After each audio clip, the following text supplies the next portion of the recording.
Welcome to the Nectar and Rune Studio. In this video, I'll be showing you how to change your website's name in the typewriter effect. Click on edit, wait for a couple of minutes for the page to load up. And once the edit section loads up, you will be able to see a block with embedded scripts written on it.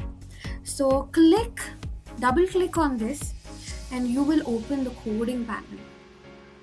So once that happens, you just have to scroll a little down and locate. In this case, I had written the name Celeste Blair. So locate that name and change it to whatever name you want your website to be.